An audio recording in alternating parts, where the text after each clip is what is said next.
إن الحمد لله نحمده ونستعينه ونستغفره ونعوذ بالله من شرور أنفسنا ومن سيئات أعمالنا. من يهده الله فلا مضل له ومن يضلله فلا هادي له، وأشهد أن لا إله إلا الله وحده لا شريك له، وأشهد أن محمدًا عبده ورسوله. قال الله تعالى في كلامه المجيد: واعتصموا بحبل الله جميعا ولا تفرقوا واذكروا نعمة الله عليكم إذ كنتم أعداء فألف بين قلوبكم فأصبحتم بنعمته إخوانا وكنتم على شفا حفرة من النار فأنقذكم منها كذلك يبين الله لكم آياته لعلكم تهتدون। আজকের এই অনুষ্ঠানে এসে আমার সত্যি কতটা আনন্দ হচ্ছে সেটা আমি বোঝাতে পারবো না। আমি গত রাতে সম্ভবত ম্যাক্সিমাম 2 থেকে 3 ঘন্টা না, মনে হয় 2 ঘন্টা প্লাস একটু ঘুমিয়েছিলাম। সকাল থেকে আর ঘুমাতে পারিনি। আমার বাচ্চাদের স্কুলের প্রোগ্রাম ছিল, ফজরের পরেই ওখানে বেরিয়ে গিয়েছি এবং ওখান থেকে এখানে এসেছি। But still I am feeling energetic, আলহামদুলিল্লাহ। আপনাদের এই উদ্যোগ, এই কর্মমুখরতা আমাকে এবং আমার ভিতরে এনার্জি উৎপাদন করেছে মনে হচ্ছে। আলহামদুলিল্লাহ, আল্লাহ তাআলা তা দিনের জন্য কবুল করুন। সাধারণত আপনার দলবদ্ধতা, দলাদলি, উখুয়াহ এই বিষয়টা আলোচনায় আসলে ওইভাবেই আলোচনায় আসে যেভাবে আমাদের উপস্থাপক ভাই বলে গিয়েছেন, যে কিভাবে আমরা মুসলমানদের নিজেদের মধ্যে ভ্রাতৃত্ব বোধ গড়ে তুলতে পারি। এটা এই প্যাটার্নেই আলোচনাগুলো সাধারণত হয়ে থাকে। তো আমি যখন এই বিষয়টা আলোচনার জন্য নিজে নির্ধারণ করি, তখন আলোচনার প্যাটার্নটা আমি একটু অন্যদিকে নিয়ে গিয়েছি। এখানে অনেক কিছু বোঝার আছে, ভাবার বিষয় আছে। কেবল একটা গতানুগতিক কথা, মুসলমানদের ভ্রাতৃত্ব রক্ষা করা দরকার। আপনি দেখবেন যে নট অনলি মুসলিমস, আপনার কাফিররা কিংবা নন প্র্যাকটিসিং মুসলমানরা, তাদের ভিতরে একটা কথা আছে, ইসলামের ভিতরে অনেক দলাদলি, হুজুররা অনেক দল, এদের কারণেই তো পৃথিবীতে কিছু হয় না, সব দলাদলি করে শেষ করে ফেলতেছে, ঠিক আছে, 5 জন হুজুর এক জায়গায় বসতে পারে না, ঠিক আছে। এরকম নানা কথা আপনি সবসময় শুনে থাকবেন, শুনেন কি না? শুনেন না? আচ্ছা, মুসলমানদের যারা প্র্যাকটিসিং তাদের কাছে অনেকে মনে হয় যে হুজুররা যদি, মানে এরা যদি সব এক হয়ে যেতে পারে তাহলেই মনে হয় সব সমস্যার সমাধান হয়ে যাবে, এমন একটা অবস্থা। কিন্তু আসলে এই দলবদ্ধতা জিনিসটা কি, দলাদলি জিনিসটা কি? আসলে কি মুসলমানরাই শুধু দলাদলি করে? যারা বিজয়ী, ধরেন আমরা মনে করছি যে মুসলমানরা যদি দলাদলি না করে তাহলে আসলে কাদের মতন হবে? আমরা মনে করলাম যে আচ্ছা, পৃথিবীতে এখন ডমিনেন্ট পাওয়ার কারা? মানে ধর্মের নামে যারা খ্রিস্টান কিন্তু বাস্তবে সেকুলার, তাই না? তারাই তো আপনার এই পৃথিবী ডমিনেট করছে, তাই না? তো তারা কি আসলে অনেক বেশি দলবদ্ধ? তো তারা যদি অনেক বেশি দলবদ্ধ না হয়, তাহলে আমরা মনে করছি যে আমরা মনে হয় একটু দলবদ্ধ হলেই সব সমস্যা আমাদের সমাধান হয়ে যাবে। Thing is not like that, আমার কাছে মনে হয়। এই জন্য আমি কিছু বিষয় আপনাদের সামনে তুলে ধরার চেষ্টা করব ইনশাআল্লাহ। বিষয় বিন্যাসে অনেক বিষয় চলে আসছে, আমি জানি না কতদূর পর্যন্ত কথা বলতে পারবো। আমাদের কি কি বুঝতে হবে এই বিষয়টা ভালো করে বোঝার জন্য? 1, বৈচিত্র্য ও দলাদলির পার্থক্য, এটা আমাদেরকে বুঝতে হবে। বৈচিত্র্য এবং দলাদলির পার্থক্য, বৈচিত্র্যকে যেন আমরা দলাদলি মনে না করি। 2 নম্বর, দলাদলির মূল কারণগুলো কি আসলে। 3 নম্বর, ধর্মভিত্তিক ও ধর্মের আভ্যন্তরীণ দলাদলি ও যুদ্ধ, এটা আমরা জানব। ক্রুসেড যুদ্ধ 1095 থেকে 1291, জাতিরাষ্ট্রভিত্তিক দলাদলীয় যুদ্ধ, প্রথম বিশ্বযুদ্ধ, দ্বিতীয় বিশ্বযুদ্ধ, অন্যান্য যুদ্ধ, ইসলামে এরপর আমরা ইসলামে আসব। ইসলামে দলবদ্ধতার গুরুত্ব, দলাদলির বিরুদ্ধে হুঁশিয়ারি, পরিণতি, মুসলমানদের ইতিহাসের দলাদলি, আকায়েদি ভিন্নতা কেন্দ্রিক দলাদলি, রাজনৈতিক দলাদলি, ফিকহি মতপার্থক্য কেন্দ্রিক দলাদলি, মিশ্রিত দলাদলি, খেলাফত বিলুপ্তি পরবর্তী দলাদলির বাস্তবতা, বর্তমান বাস্তবতায় আমাদের করণীয়। অনেক বেশি লম্বা হয়ে গেছে। হ্যাঁ, আমরা জানি যে দেখুন যে মানুষের ভিতরে কিছু বৈচিত্র্য আছে। এই বৈচিত্র্যগুলোর ভিতরে যেমন ধরুন ভাষার বৈচিত্র্য, আপনার বর্ণের বৈচিত্র্য, ভাষার বৈচিত্র্য, বর্ণের বৈচিত্র্য, গোত্র, কবিলা, এই যে একটা ভিন্নতা, এটা মানুষের ভিতরে আছে না মানব সমাজে? তো আপনি দেখবেন যে ভাষার কারণে কিন্তু দলাদলি হয়, হ্যাঁ, বর্ণের কারণে দলাদলি হয়, কিন্তু এটা মূলত দলাদলি ছিল না, কারণ ছিল না, এটা একটা সৃষ্টিগত বৈচিত্র্য ছিল।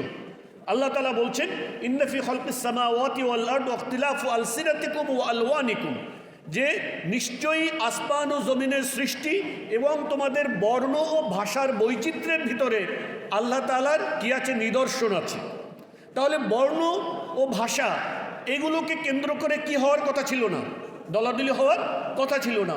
গোত্র, আল্লাহ তাআলা বলছেন, ওয়াজআলনাকুম শুউবান ওয়া কবাইল, আমি তোমাদেরকে বিভিন্ন দলে ও গোত্রে ভাগ করেছি।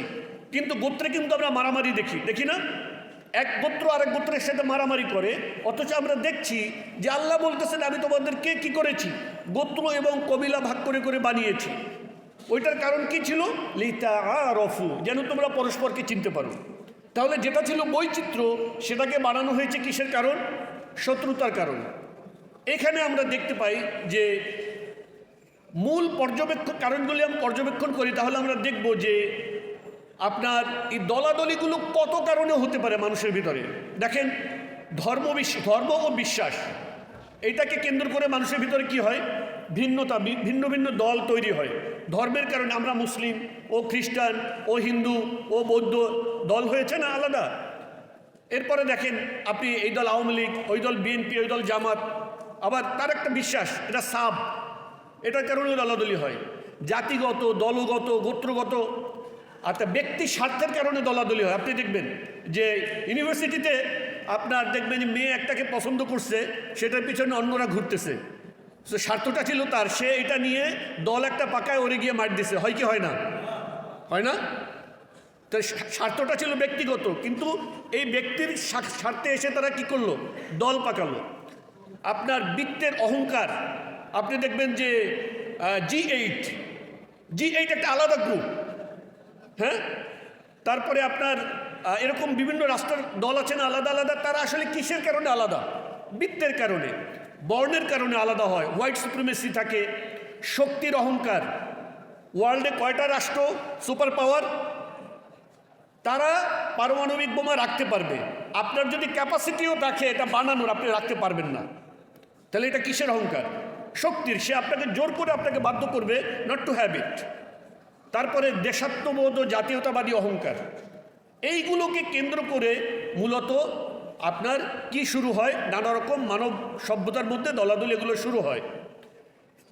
দেখেন, এই সকল দলাদলি, যেসব বৈচিত্র্যকে দলাদলি, সৃষ্টিগত ভিন্নতাকে দলাদলি, যত কিছু আছে যেটা ক্ষতিকর, এই ক্ষতিকর দলাদলির মূল জায়গাতে যদি আপনি যান, তাহলে দেখবেন মূল কারণ হলো অহংকার।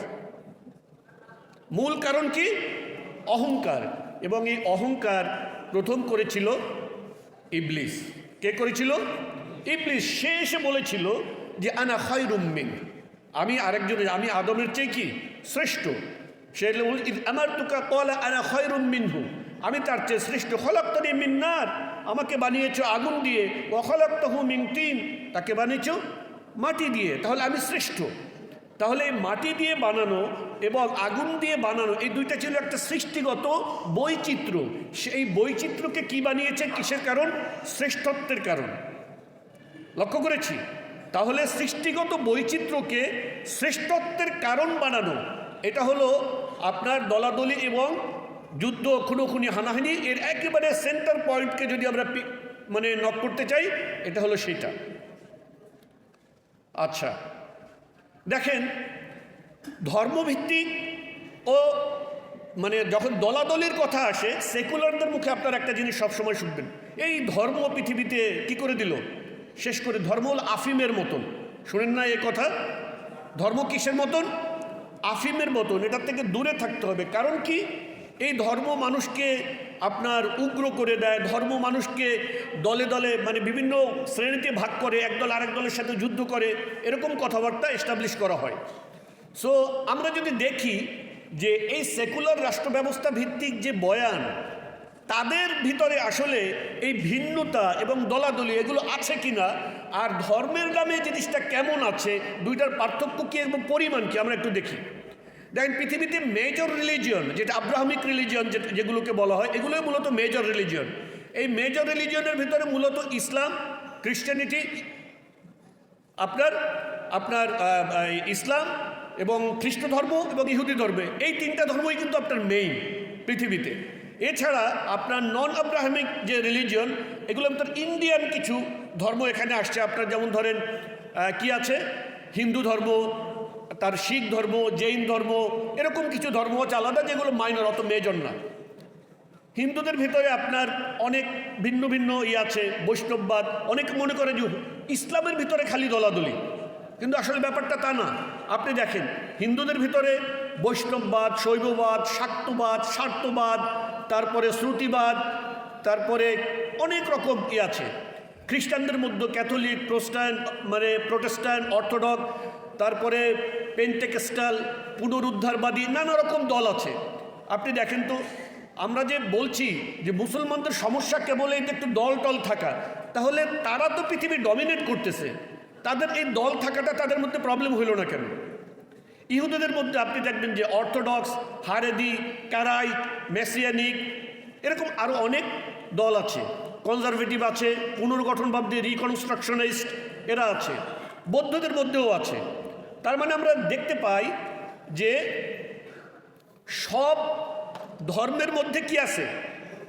দলাদলি আছে। এই যে দলাদলি, মানে দলাদলি বলে ভিন্ন ভিন্ন সেক্ট, নানা রকম, এই বিষয়টাকে খুব অস্বাভাবিকভাবে দেখা এবং এইটাকে আপনার মূল সমস্যা হিসাবে সাব্যস্ত করা, এটা আসলে রাইট না। তো আমরা একটু দেখব যে এই যে মনে করা হয় যে ধর্ম মানুষকে কী করলো, বিভক্তি করলো, এবং ধর্ম মানুষের ভিতরে আপনার যুদ্ধ বিগ্রহ এগুলোকে কী করলো, উস্কে দিল। তাহলে সেকুলার জাতিরাষ্ট্রের উত্থানের সাথে ধর্মকে সকল সমস্যা সাব্যস্ত করার যে প্রবণতা, এটা তো অনেক বেড়েছে, তাই না? তো ধর্মের নামে কোনো বাড়াবাড়ি করা গ্রহণযোগ্য নয়, ধর্মভিত্তিক রাষ্ট্র গ্রহণযোগ্য নয়, তারপরে ধর্মকে মানব জাতির জন্য ক্ষতিকর আফিমের মতো সাব্যস্ত করা, এই সব আমরা দেখছি। তাহলে আমরা একটু দেখব ধর্মের বাইরে গিয়ে কি প্রস্তাবনা আছে এই মানব জাতির জন্য, যেটা তাদেরকে আসলে সমাধান দিবে। আমরা একটু দেখি।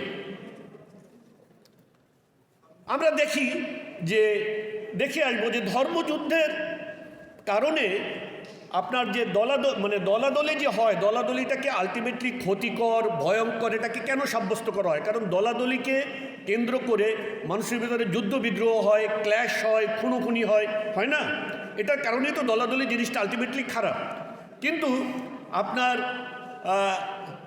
এনসাইক্লোপিডিয়া অফ ওয়ার্ল্ড, এইটার যে তথ্য, সেটা বলছে যে পৃথিবীর ইতিহাসে আপনার যত যুদ্ধ হয়েছে তাকে মোটামুটি একটা নাম্বারে তারা আনছে, যেখানে দেখা যায় যে 1763টা যুদ্ধের তথ্য পাওয়া যায়।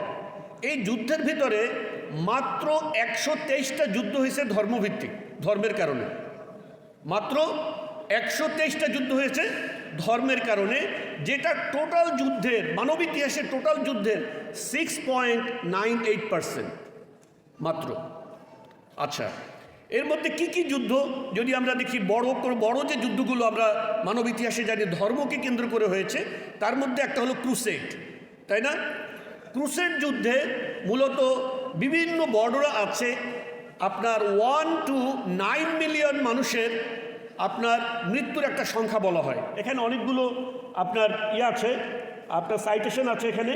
আপনার ক্রুসেড ওয়ারে 1 মিলিয়ন থেকে আপনার 9 মিলিয়ন পর্যন্ত ডেটা এখানে আছে। আপনার ভিন্ন ভিন্ন জন, কেউ 1 মিলিয়ন বলছেন, কেউ 3 মিলিয়ন বলছেন, ঠিক আছে, এরকম ভিন্ন ভিন্ন। তাহলে ধর্মযুদ্ধের কারণে আমরা এখানে যদি ক্রুসেডকে যদি আমরা একটা মেজর স্যাম্পল হিসাবে নেই, তাহলে আমরা দেখি এখানে এই পরিমাণ মানুষ মারা গেছে।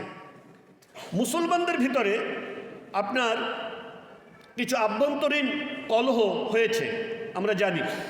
এই কলহগুলোর ভিতরে আপনার একটা ছিল যে জঙ্গে জামাল, যেটাকে আমরা বলি ব্যাটল অফ ক্যামেল, ঠিক আছে, 36 হিজরি 656 খ্রিস্টাব্দে। এইখানে বলা হয় যে এখানে মারা গেছে 25,000 থেকে আপনার 2500 থেকে 6,000 মানুষ এখানে মুসলিম যোদ্ধারা। এরপরে আরেকটা যুদ্ধ আছে জঙ্গে সিফিন, যেটাকে বলা হয়। এখানে বলা হয়ে থাকে যে আলী রাদিয়াল্লাহু তাআলা আনহু এবং মুয়াবিয়া রাদিয়াল্লাহু তাআলা আনহুর দুই পক্ষে, এক পক্ষে 25,000 আর এক পক্ষে 45,000-এর মতন মানুষ মারা গেছে বলে বলা হয়। কিন্তু এটার উপর অনেক ক্রিটিক্যাল রিসার্চ আছে, যেসব রিসার্চ অ্যাকচুয়ালি প্রমাণ করে যে এত পরিমাণ মানুষ আসলে সেখানে মারা যায়নি। এরপরে আমরা দেখি যে নাহরাওয়ানের যুদ্ধ, যেটা খারিজিদের বিরুদ্ধে হয়েছিল, সেখানে আপনার 2400 মতন আপনার খারিজি, তাদেরকে হত্যা করা হয়। তারপরে আছে ব্যাটল অফ কারবালা, যেটা হোসাইন রাদিয়াল্লাহু তাআলা আনহুর যে যুদ্ধ, সেখানে 70 থেকে 72 জনের মতন মানুষ মারা গেছে। আপনি দেখেন, আমি এখানে মুসলমানদের আভ্যন্তরীণ মেজর যুদ্ধগুলো দেখাইলাম, এবং এর আগে দেখিয়েছি এক ধর্মের সাথে আরেক ধর্মের, অর্থাৎ ইসলামের সাথে খ্রিস্টানিটির যে যুদ্ধ, সেইখানে আমরা 1 থেকে 9 মিলিয়ন, আর মুসলমানদের ভিতরে যে যুদ্ধ, সেখানে আপনার সব মিলে 50,000 বা এর মধ্যে একটা হতাহতের ডাটা আমরা পাই। কিন্তু শুধুমাত্র আপনার মানে ফ্রেঞ্চ ওয়ার্স অফ রিলিজিয়ন, যেটাকে আমরা প্রটেস্ট্যান্ট এবং ক্যাথলিকদের মধ্যে যে যুদ্ধ হয় খ্রিস্টানদের, সেখানে আপনার 1562 থেকে 1598, 46 ইয়ার্স, এই সময়ের মধ্যে আপনার 2 থেকে 4 মিলিয়ন মানুষ মারা যায়। 2 থেকে 4 মিলিয়ন মানুষ মারা যায়। আপনারা কি শুনেন কখনো পৃথিবীতে যে খ্রিস্টানদেরকে কেউ দলাদলির কারণে দোষারোপ করছে? শুনেন? করছে না। যেখানে মুসলমানদের ভিতরে আভ্যন্তরীণ, মুসলমানরা কত লম্বা সময় শাসন করেছে, সেখানে যে আভ্যন্তরীণ দ্বন্দ্ব, সেখানে যে মানুষ মারা যাওয়ার সংখ্যা, সেটা এত অল্প, কিন্তু মুসলমানরা খুব দলাদলি, এরা খুব খারাপ। পক্ষান্তরে খ্রিস্টানদের যে একটা যুদ্ধের আমরা দেখলাম যে পরিবারে, আপনি এগুলো ওপেন সোর্স ইনফরমেশন, আপনি গুগল করেন, আপনি পেয়ে যাবেন বিভিন্ন নির্ভরযোগ্য সূত্র থেকেই। সেখানে আপনার 2 থেকে 4 মিলিয়ন মানুষ মারা গেছে, কিন্তু কেউ কিন্তু খ্রিস্টানদেরকে বলে না যে তোমাদের ভিতরে এত এইটা কেন সেটা কেন, ঠিক আছে।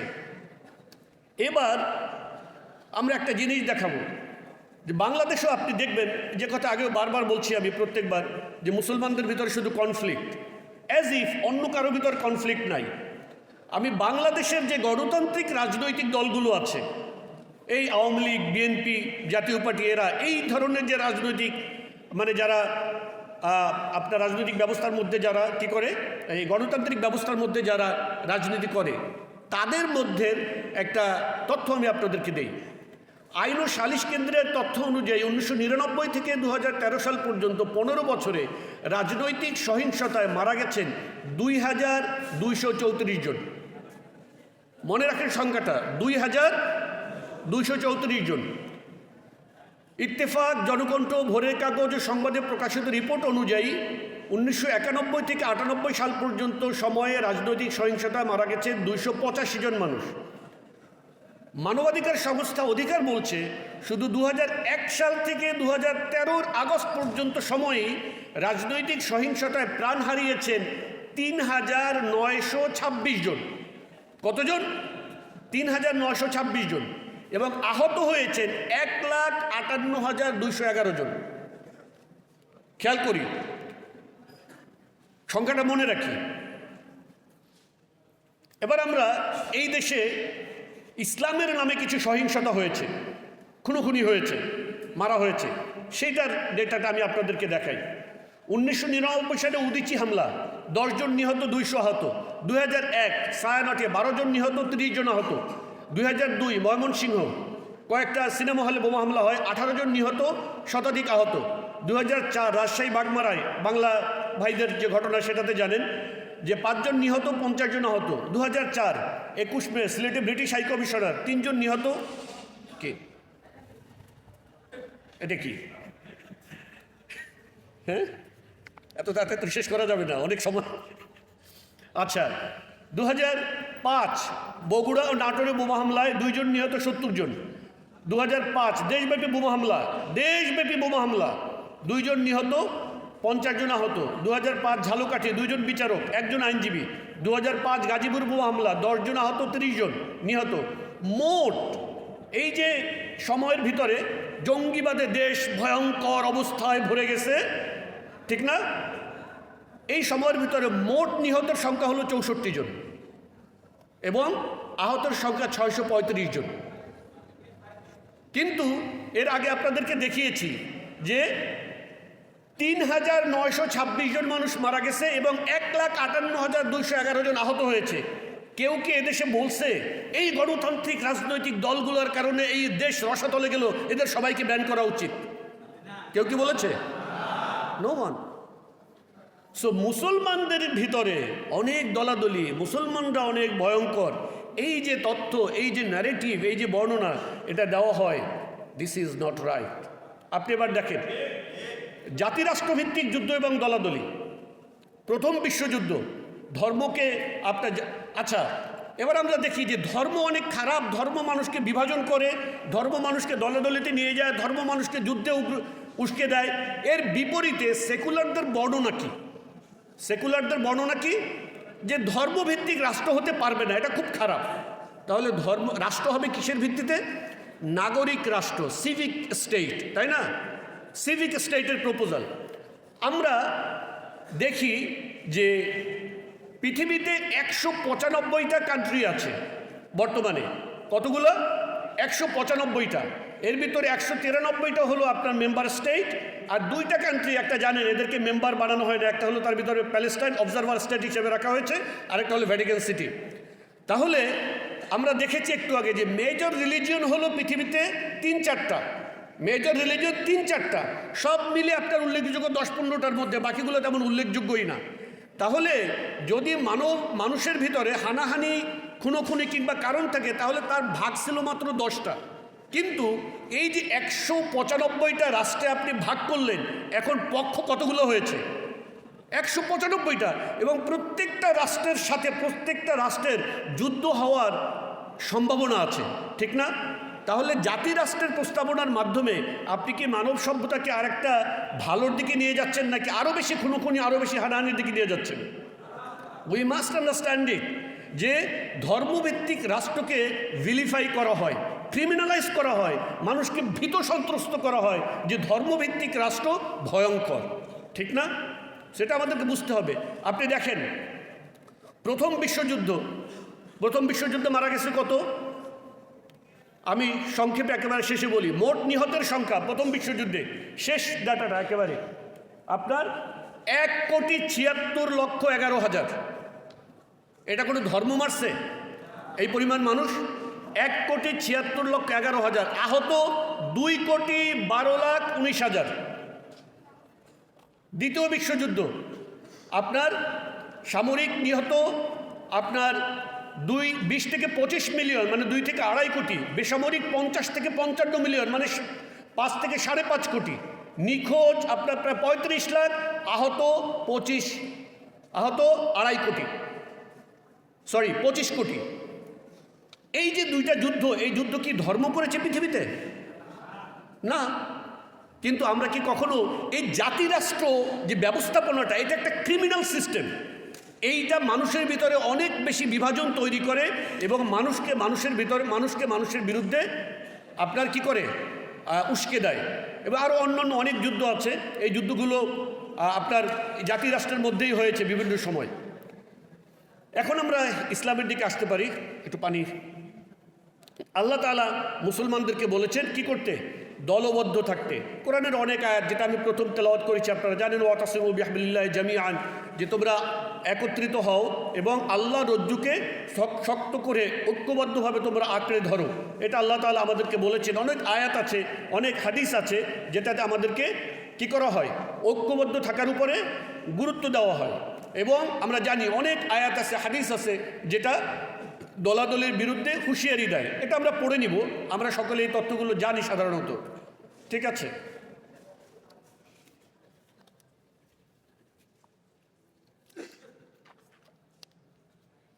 আচ্ছা, মুসলমানদের মধ্যে যে দ্বন্দ্ব বা দল, এটা একটু আমরা বুঝতে চেষ্টা করি। এর ভিতরে একটা হলো পিওর রাজনৈতিক, এখানে আকাইদি কোনো কি নাই, পার্থক্য নাই। যেমন আপনি ধরেন আলী রাদিয়াল্লাহু তাআলা মুয়াবিয়া রাদিয়াল্লাহু তাআলা আনহুর মধ্যে দ্বন্দ্ব, এটা কি ছিল? রাজনৈতিক। হোসাইন ও ইয়াজিদের মধ্যে যে রাদিয়াল্লাহু আনহু, ওনাদের মধ্যে যে দ্বন্দ্ব ছিল, হোসাইন রাদিয়াল্লাহু তাআলা আনহু এবং ইয়াজিদের মধ্যে যে দ্বন্দ্ব ছিল, উমাইয়া আব্বাসীদের মধ্যে যে দ্বন্দ্ব ছিল, এগুলো কি ছিল? পিওর রাজনৈতিক। আকাইদি কিছু দ্বন্দ্ব আছে, পার্থক্য আছে, যেগুলোর সাথে রাজনীতির প্রত্যক্ষ সম্পর্ক নাই। এর ভিতর মুরজিয়া, কাদরিয়া, জাবরিয়া, জাহামিয়া, মুতাজিলা, মুসাব্বিয়া এগুলো আছে। আবার কিছু আছে যেগুলো আপনার বিস্তৃত, অর্থাৎ রাজনীতিকে কেন্দ্র করে দলাদলিটা হয়, পরবর্তীতে আপনার কি হয়, এগুলোকে আপনার আদর্শ কিংবা বিশ্বাসে রূপান্তরিত হয়। আরেকটা মতপার্থক্য আছে, আমরা জানি ফিকহি মতপার্থক্য কেন্দ্রিক ভিন্নতা। এটা হলো হানাফি, মালিকি, শাফি, হাম্বলি, অনেকগুলো মাযহাব আছে। আমাদের অনেক সময় অনেক কথা আমরা বিশেষ করে ইয়াংরা বলে থাকি যে এত মাযহাব, এটা ঠিক না, এক মাযহাব থাকবে, এক পক্ষে থাকবে। এটা একটা রং কনসেপ্ট। খেয়াল রাখেন যে পৃথিবীতে যে কোনো আইনশাস্ত্রের ব্যাখ্যাদাতা, এটার প্রয়োজনীয়তা সবসময় থাকবে, ঠিক না?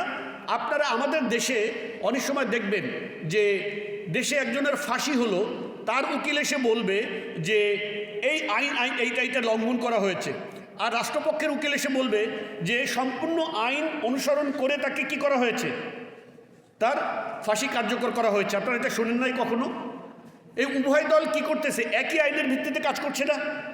আচ্ছা, আপনি দেখবেন যে অনেক বিষয়ে আমাদের দেশের সংবিধানের যারা ব্যাখ্যাতা আছে, বিশ্লেষক আছে, তারা মতপার্থক্য করে না?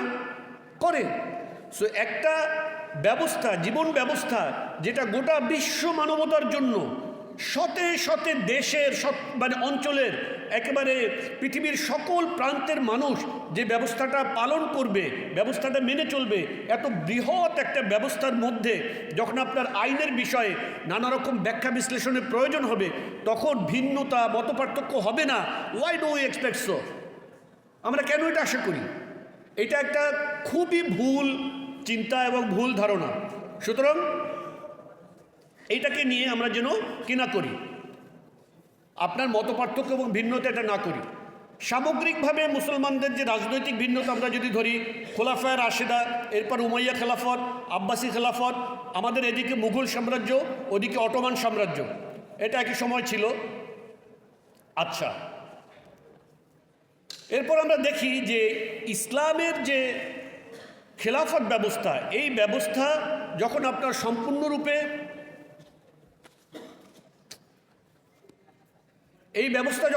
সম্পূর্ণরূপে বিলুপ্ত হয়ে যায় পৃথিবী থেকে, তখন এর মাধ্যমে কিসের উদ্ভাবন হয় পৃথিবীতে? ন্যাশন স্টেটের। মুসলমানদের যে সাম্রাজ্য, এই সাম্রাজ্য ভেঙে তছনছ করে দেওয়া হয় এবং সেগুলোকে টুকরো টুকরো করে বিভিন্ন জাতি রাষ্ট্রের মধ্যে কি করা হয়, আপনার ভাগ করে দেওয়া হয়, বন্টন করে দেওয়া হয়।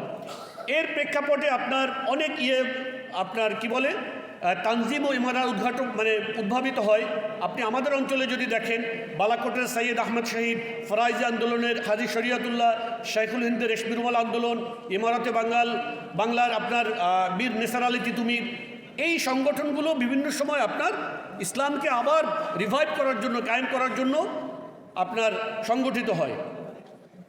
এরপরে আমরা খেয়াল করি আমাদের ভারতীয় উপমহাদেশে খেলাফত এবং ইমারত, এই যে ক্ষুদ্র ক্ষুদ্র গণতান্ত্রিক রাজনৈতিক দলে বিভক্তি হয়ে পড়ার বিভিন্ন পর্যায়, এটার মধ্যে কি আছে?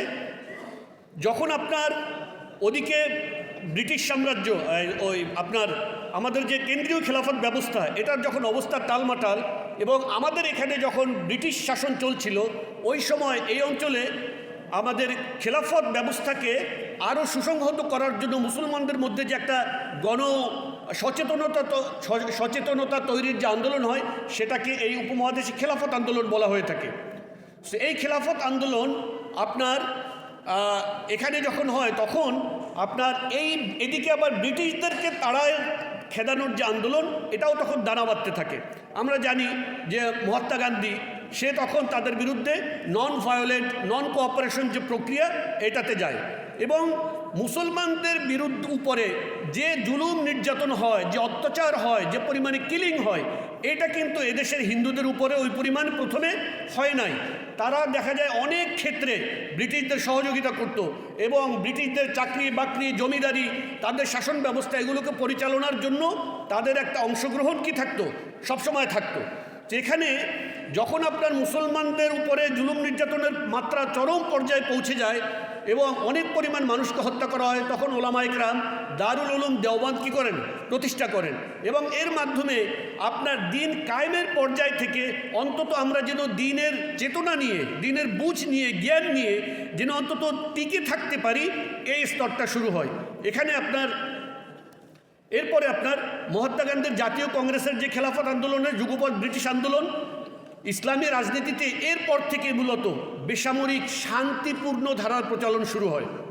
নিখিল ভারত মুসলিম লীগের প্রতিষ্ঠার মধ্য দিয়ে মুসলিম সমাজে সেকুলার রাজনীতির গোড়াপত্তন হয়।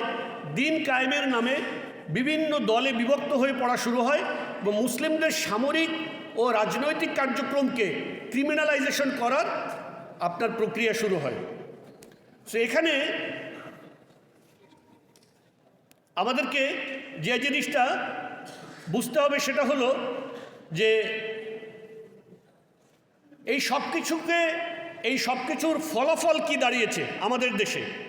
আমাদের দেশে যেটা দাঁড়িয়েছে সেটা হলো অনেক দল তৈরি হয়েছে, যারা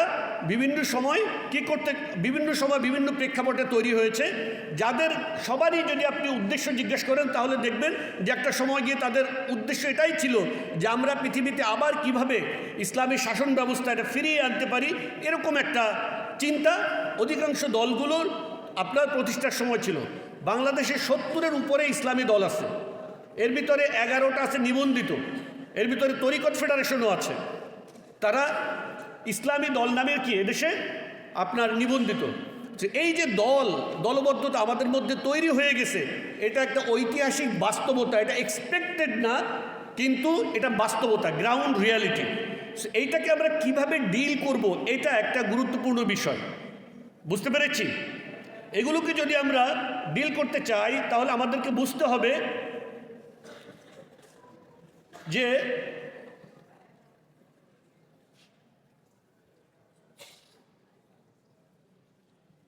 আচ্ছা সমাধান।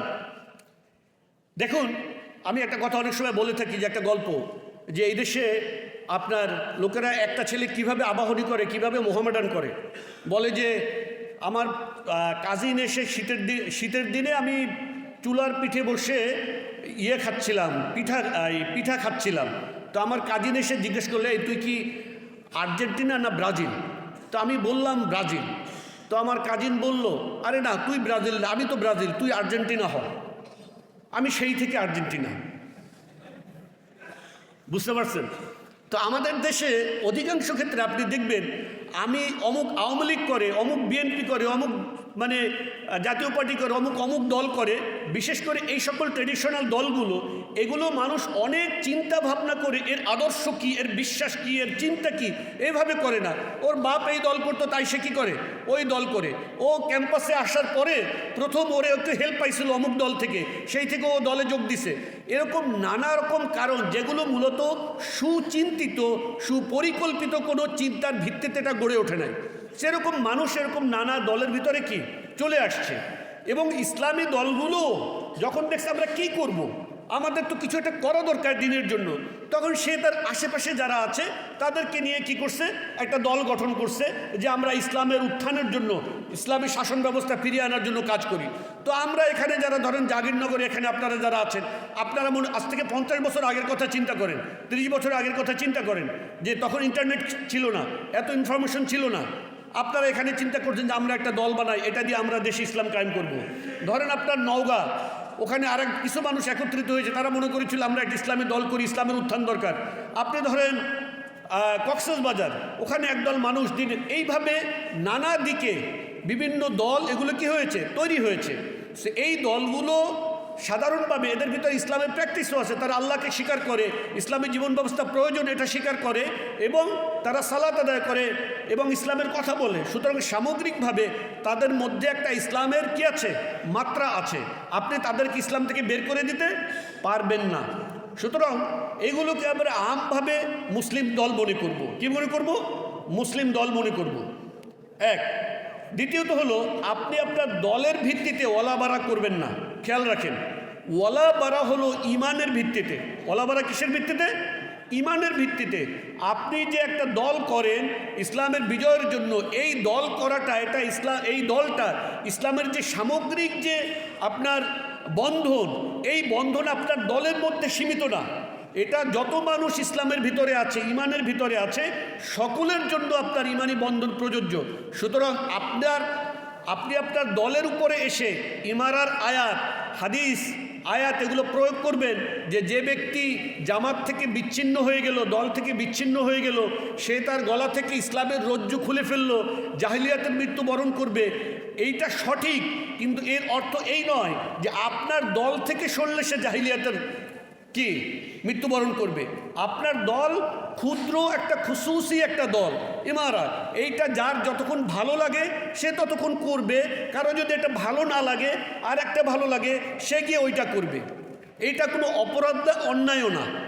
আপনি যদি আপনার দলের ভিত্তিতে ওলাবারা করেন, আপনার দলে যে আছে তার সাথে আপনি বন্ধুত্ব করেন এবং আপনার দলের যে বাহিরে তার সাথে আপনি শত্রুতা করেন, তাহলে আপনি মূলত আপনার জন্য তখন ওই দল করা হারাম হয়ে যাবে। বুঝতে পারছেন?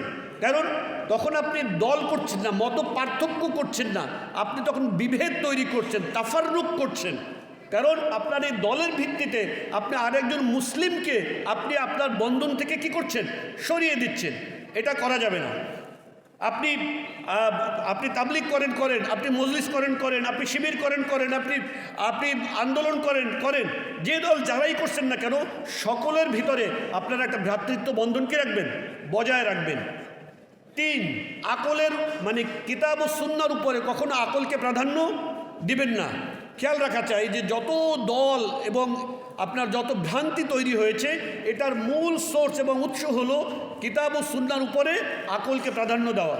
4, আহলুস সুন্নাহর যে আকিদা, এই আকিদার মধ্যেও টুকিটাকি নানা মত পার্থক্য কি আছে। এই আকাইদে যে থিওলজিক্যাল ডিফারেন্স অফ অপিনিয়ন, যেটা থিওলজিক্যাল ডিফারেন্স অফ অপিনিয়নের যে ডিটেল শাখা প্রশাখা, এগুলোকে কখনো আপনারা দাওয়াতের মূল বিষয়বস্তু বানাবেন না। বুঝতে পেরেছেন? অনেকের ক্ষেত্রে দেখা যায় যে মানে আসমাউস সিফাত, আল্লাহ তাআলা আরশে, এই ধরনের যে সকল মাসলা মাসাইল আছে, এগুলোকে তারা দাওয়াতের মূল বিষয়বস্তু বানায়, এগুলো বানাবেন না। 5, ফিকহি মাযহাব কেন্দ্রিক যে ভিন্নতা, যেটা আমরা আগে বলে আসছি, কেউ হাত এখানে বাঁধলো, কেউ এখানে বাঁধলো, কেউ রফিয়াদাল করলো, কেউ করলো না, কেউ তালাকের মাসলায় 1 তালাক এবং 3 তালাকের ভিন্নতা গ্রহণ করে, এই ধরনের বিষয়গুলোকে আপনারা আপনাদের দাওয়াতের মূল বিষয় বানাবেন না। এগুলোকে যে মাযহাব অনুসরণ করে, যে মাসলাক অনুসরণ করে, তাদের উপর ছেড়ে দেবেন এবং সকলে মিলেমিশে আল্লাহর দ্বীনকে এগিয়ে নিয়ে যাওয়ার জন্য, বিজয়ের জন্য কাজ করবেন। আল্লাহ রাব্বুল আলামিন আমাদের সকলকে এগুলো শোনার, বোঝার, মানার এবং সকলে মিলেমিশে দ্বীনকে বিজয়ী করার লক্ষ্যে কাজ করার তৌফিক দান করুন। আমিন। ওয়া আখিরু দাওয়ানা আনিল হামদুলিল্লাহি রাব্বিল আলামিন। আসসালামু আলাইকুম ওয়া রাহমাতুল্লাহি ওয়া বারাকাতুহু।